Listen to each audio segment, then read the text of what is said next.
నమస్తే. ఈరోజు మన స్టూడియోలో ప్రముఖ ఆధ్యాత్మికవేత్త ఆస్ట్రాలజర్ బ్రహ్మశ్రీ సుభాష్ శర్మ గారు మనతో ఉన్నారు. గురుగారితో మాట్లాడేద్దాం.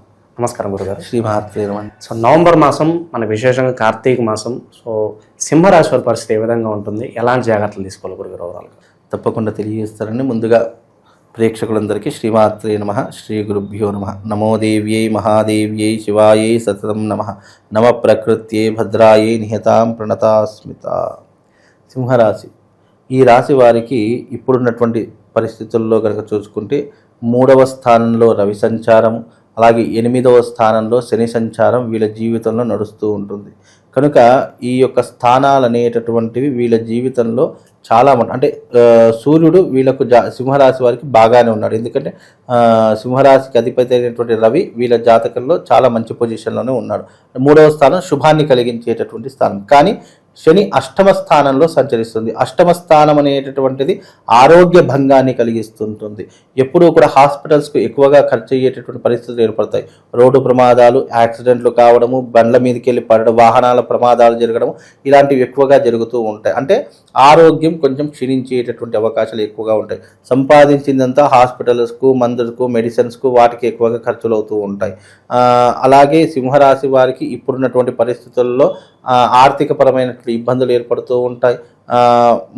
మరీ ముఖ్యంగా వీళ్ళకి ఏమిటి అంటే కనుక రాబోయేటటువంటి రోజుల్లో వృత్తి వ్యాపారాదుల్లో నష్టం రావడము, అనుకున్నటువంటి పనులు మెల్లగా నడవడము, దానివల్ల సఫర్ కావడము, రావాల్సిన డబ్బు ఆగిపోవడము, వృత్తి వ్యాపారాదులో నష్టం వాటిల్లడము, సరిగ్గా రన్ కాకపోవడం, ఇలాంటి ఎక్కువగా జరిగేటటువంటి సిచ్యువేషన్స్ ఈ యొక్క సింహరాశి వారి యొక్క జాతకాలు ఉంటాయి. కాబట్టి సింహరాశి వారు ఈ మాసం కొద్దిగా కార్తీక మాసం కొద్దిగా జాగ్రత్తగా ఉండే ప్రయత్నం చేసుకుంటే అన్ని రకాలుగా బాగుంటుంది. గుడ్ టైం స్టార్ట్ అవడానికి ఎంతకాలం పట్టవచ్చు అంటారు, కాస్త పరిస్థితులన్నీ సర్దుమనగడానికి? ముఖ్యంగా సింహరాశి వారికి ఏమిటి అని అంటే కనుక ప్రస్తుతానికి ఈ మాసం ఒక్కటి గడ్డు కాలం.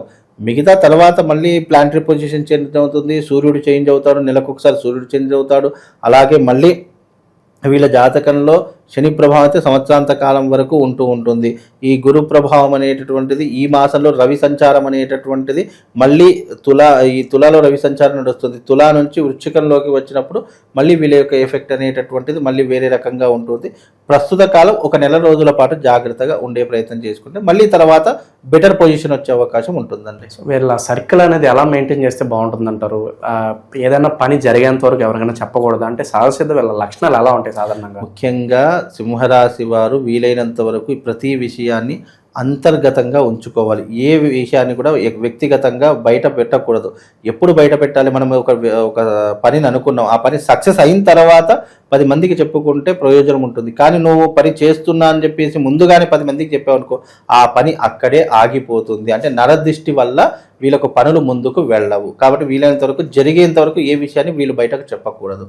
రెండవ విషయం ఏమిటి అని అంటే కనుక వీళ్ళు డాంబికానికి వెళ్ళిపోయి లేదా గొప్పలకు వెళ్ళిపోయి ఉన్నదంతా పోగొట్టుకుంటూ ఉంటారు. కాబట్టి అలాంటివి కొన్ని తగ్గించుకునే ప్రయత్నం చేయాలి. ఎంత ఎదిగినా ఒదిగి ఉండేటటువంటి ప్రయత్నం వీళ్ళు చేసుకోవడం చాలా మంచిది. అలాగే వీళ్ళకి ఏమిటి అంటే కనుక సింహరాశి వారికి సూర్యుడు బాగానే ఉన్నాడు. ప్రస్తుత కాలంలో వీళ్ళు ఏదైనా పెట్టుబడులు పెట్టినా, లేదు అని అనుకుంటే ఏదైనా ఇన్వెస్ట్మెంట్ పెట్టి మనం డబ్బులు సంపాదిద్దాం అనుకున్నా ఇది చాలా మంచి అవకాశం అని చెప్పుకోవచ్చు.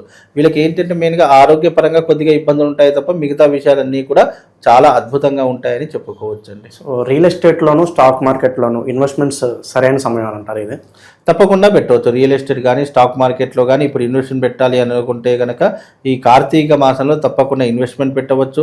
అలాగే ఇప్పుడు వీళ్ళకు సూర్యుడు రవి అనుకూలంగా ఉన్నాడు కాబట్టి ఇన్వెస్ట్మెంట్ పెడితే ఎంతో కొంతవరకు కలిసి వచ్చేటటువంటి అవకాశం తప్పకుండా కనిపిస్తుందండి. సరే, ట్రంప్ ఎఫెక్ట్ వల్ల చాలా వరకు విదేశాల్లో ఉన్న ఉద్యోగాలు చాలా భయంగా బతుకుతున్నారు. వాళ్ళ పరిస్థితి ఏంటి? ఈ టైంలో ఉన్న గ్రాస్యత బట్టి అక్కడే ఉండటం బెటరా, వచ్చేయడం బెటరా ఏంటి? ముఖ్యంగా ఇప్పుడున్నటువంటి తరహాలో ఏమిటి అని అంటే కనుక దేశ ఆర్థిక వ్యవస్థ కావచ్చు, దేశ విధానాలు కావచ్చు, ప్రపంచవ్యాప్తంగా చూసుకుంటే భారతదేశంలో ఉన్నటువంటి వారు కావచ్చు, వీళ్ళందరికీ ఏమిటి అంటే కనుక ఇప్పుడు ఇతర దేశాలతో యుద్ధ వాతావరణం మొదలవుతూ ఉంటుంది. ఇతర దేశాలతో చర్చలు జరుగుతూ ఉన్నాయి. నరేంద్ర మోడీ గారు కూడా వీలైనంత వరకు చర్చలను చేస్తూ ఉన్నారు. వాళ్లకు కావాల్సింది ఏంటో వాళ్ళు అడుగుతున్నారు, మనకు కావాల్సిందో మనం చెడుపుతూ ఉన్నాము.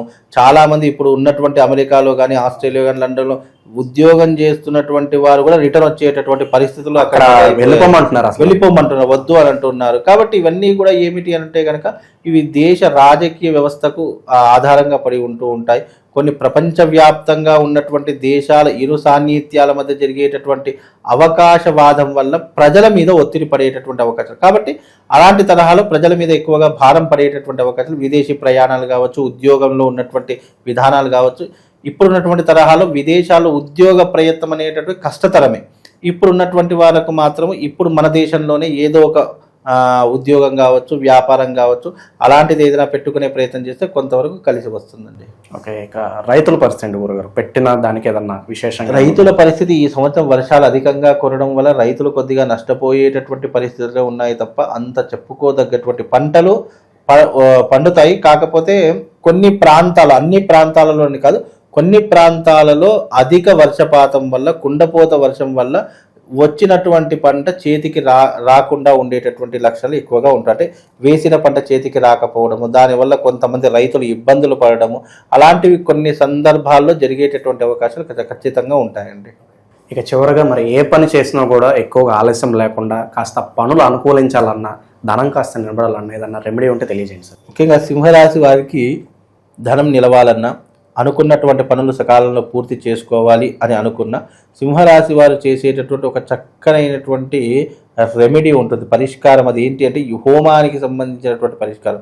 సింహరాశి వారు మంగళ చండీ తంత్ర ప్రయోగం అనేటటువంటి చేయించుకోవాలి. ఎందుకంటే ఆ సింహరాశి వారు మంగళ చండీ తంత్ర ప్రయోగం చేసుకోవడం వల్ల ఆరోగ్యం బాగుంటుంది, ఐశ్వర్యం బాగుంటుంది, వృత్తి వ్యాపారం చేసేటటువంటి వారికి కొంతవరకు ఉపశమనం కలిగేటటువంటి అవకాశం తప్పకుండా ఉంటుంది. ఫైనల్గా సింహరాశి వారు మీ జీవితాన్ని ముందుకు తీసుకొని వెళ్ళాలి, మీ జీవితంలో ఉన్నటువంటి ఆటంకాలన్నింటి నుంచి బయటపడాలి అంటే మీకు బెస్ట్ సజెషన్ ఏంటి అని అంటే కనుక మంగళ చండీ తంత్ర ప్రయోగం చేసుకుంటే కొంతవరకు ఉపశమనం. సో నిత్యం ఎటువంటి ఆలయాలు సందర్శిస్తూ ఉంటే బాగుంటుందంటారు సార్ సింహరాశి వాళ్ళు? ముఖ్యంగా వీళ్ళు సింహరాశి వారు అమ్మవారి క్షేత్రాన్ని దర్శించుకుంటూ రావాలి. అమ్మవారి క్షేత్రం కావచ్చు, వైష్ణవి అమ్మవారిది యొక్క దర్శనం, ఢిల్లీ నుంచి వైష్ణవి మాత అమ్మవారి యొక్క ఆలయం ఉంటుంది. వైష్ణవి అమ్మవారి యొక్క ఆలయ దర్శనం కావచ్చు, లేదా చాముండేశ్వరి అమ్మవారి యొక్క ఆలయం, చిట్కుల మెదక్ డిస్టిక్లో చిట్కుల చాముండేశ్వరి అనే అమ్మవారు ఉంటుంది. ఆ అమ్మవారిని దర్శించినా కూడా విశేషమైనటువంటి పుణ్య ఫలితం కలుగుతుంది. మెదక్లో మళ్ళీ ఏడుపాయల దుర్గమ్మ అమ్మవారి యొక్క క్షేత్రం ఉంటుంది. ఆ ఏడుపాయల దుర్గమ్మ అమ్మవారి యొక్క దర్శనం చేసుకున్న వీళ్ళకు శుభం లాభంతో పాటు అదృష్ట యోగం కూడా కలుగుతుందండి. ఓవరాల్గా సింహరాశి వారి పరిస్థితి ఈ నవంబర్ మాసం ఏ విధంగా ఉండబోతుందో చాలా బాగా వివరించారు. ధన్యవాదాలు గురుగారు.